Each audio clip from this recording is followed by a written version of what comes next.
Ian somewhere's in there. 24-year-old Eliza is in hiding and scared for her life. I'm just scared to going out every single day.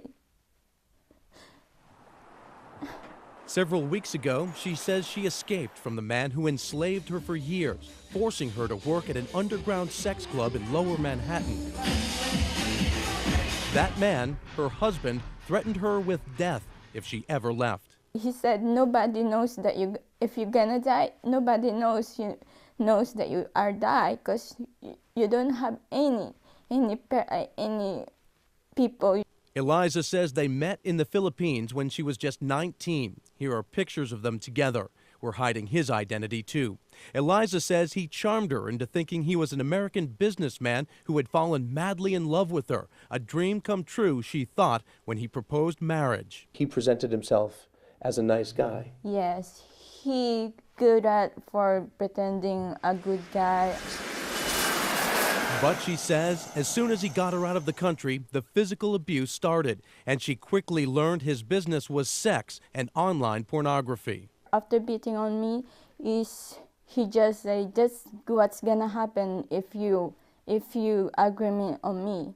You argue with him. Yes, and you cannot do anything. I got your papers, I got your passport, so you can't go anywhere. Her attorney says it was all part of his calculated plan to dupe her, then control her. It was methodical what he did. In anticipation of bringing her into this country on a visa to get married, he had already posted information on a website that she would be available to others. Eliza says this drama played out here in Lower Manhattan and that it was pure fear that kept her living and working here against her will. She says her husband threatened violence against her family in the Philippines if she ever left, and based on the abuse she sustained, she said she had no reason to doubt him. He put electrodes on private areas in your body. Yes.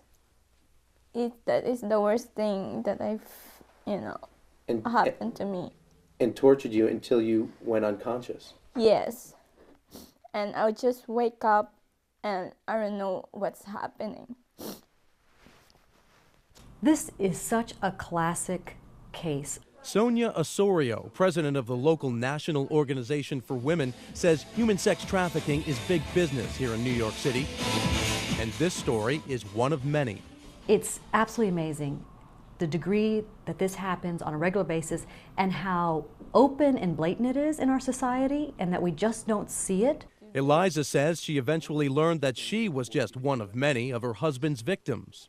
His first girlfriend, second girlfriend, all of his girlfriend, he done all of these things to them. Eliza was lucky. With a friend's help and protection, she summoned the courage to escape, hired an attorney, and obtained a restraining order. But most others aren't so fortunate. And they have very, very few options to reach out to anybody or any sense that there is anybody to reach out to. Her attorney says she should be able to retain her green card through a battered spouse application, but she wants more.